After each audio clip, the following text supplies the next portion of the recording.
Kadir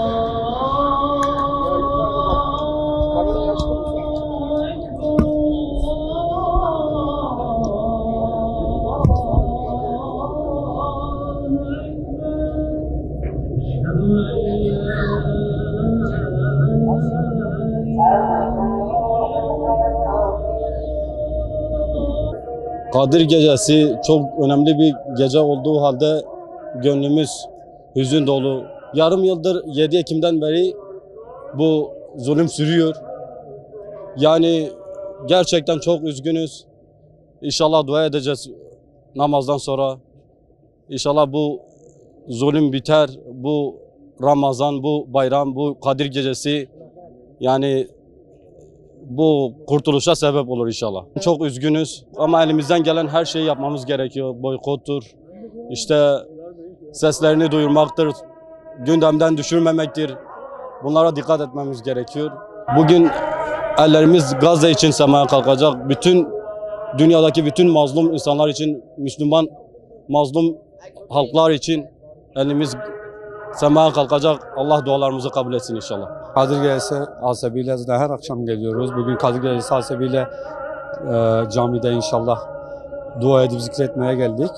Kadir Gecesi normalde bugünlerde huzur dolu oluyoruz ama bu yıl malum Gazze olaylarından dolayı kalbimiz hüzün dolu. Şahsen ben bugün bir fotoğrafa denk geldim. Birkaç gündür dolaşıyor bu sosyal medyada. Bu fotoğraf beni çok etkiledi. Affedersiniz, bir tane köpeğin ağzında bir bebek var.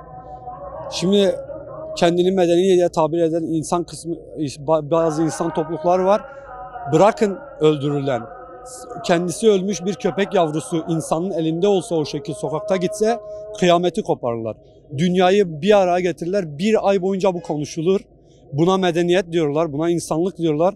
Fakat o fotoğraf kimsenin umurunda değil. Bu çok ağır, çok dinden öte insan suçu bir şey. O fotoğrafa üzülememek artık yani demek ki bizde ne kalp kalmış, ne insanlık kalmış, ne beyin kalmış.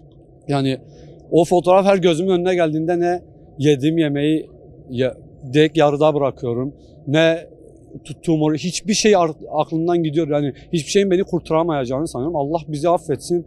Yani o fotoğraf gözümün önüne geldiğinde içime bir karamsarlık giriyor. Yani affımız çok zor. Vallahi bu Gazze olaylarında yani en azından bir üzülsek, bari o şekil diyoruz belki kurtulalım. Yoksa yani kurtulmamız imkansız. Zaten her zaman kendimize dua ediyoruz. Bugün inşallah hiç kendimize dua etmeyeceğiz. Sadece Gazze için dua edeceğiz. Kendimize sadece Allah azabımızı azaltsın. Çünkü kardeşlerimiz o haldeyken biz bu refahtayız. Yani kurtuluşumuz çok zor. İşte gençleri yetiştirmek lazım. Allah ümmeti Muhammed'e selamet versin bu günün hatırına. Bizleri bu belalar, musibetlerden kurtarsın. Ümmeti Muhammed'i selamette çıkarsın. İnşallah daha güzel günler görmeyi nasip etsin bizlere. Abi Gazze'de de büyük dram var. Onlara da Allah selamet versin. Bir an önce onlar da huzura, barışa kavuşsun. Allah bütün ümmeti Muhammed'i birbirine birleştirsin, selamete çıkarsın diyorum inşallah bu gecenin hatırına. Vallahi onlara Allah yardımcı olsun. Ne yapabiliriz ki? Bizim elimizde bir şey gelmiyor. Ne yapabiliriz ki? Evet. Allah yardımcı olsun. Dua edeceğiz onlara. Allah onlara yardım etsin. Başka ne diyebiliriz ki? Allah'tan olarak geçelen işi inşallah Allah nezdinde günahları bağışlanmış bir şekilde bitirir gecesini diyor Peygamber Efendimiz Aleyhisselatü Vesselam. Evet, Kadir Gecesi 1000 aydan daha hayırlı.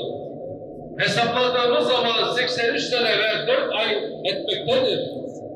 Buluk çağını hesapladığımız zaman 100 seneyi bulmakta değerli müminler. Hepsi kainatın Efendisi Aleyhisselatü Vesselam'ın hürmetine verilmiş olan bir gecedir değerli müminler. Bu geceyi boş geçirmememiz lazım. İtaatle, Kur'an tilavetiyle, namazla zaten teravih kılacağız. Ayrıldıktan sonra hemen yapma olmayacak. Tövbe istiğfar edeceğiz. Peygamber Efendimiz Aleyhisselatü Vesselam'a bol bol salavat getireceğiz. Evet.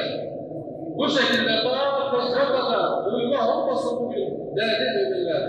Ve en önemlisi 5 aydır Siyonist zalimlerle mücadele eden Filistinli kardeşlerimizi kesinlikle unutmamamız lazım değerli müminler. Elhamdülillah şu ana kadar boyun eğmediler. İmanlarının gücüyle beraber boyun eğmediler bir gün muzaffer olacaklardır. Afina fîmen âfeyt ve tevellena fîmen tevelleyt ve bârik lenâ fîmâ a'tayt ve qinâ şerre mâ qadayt. Bismillah.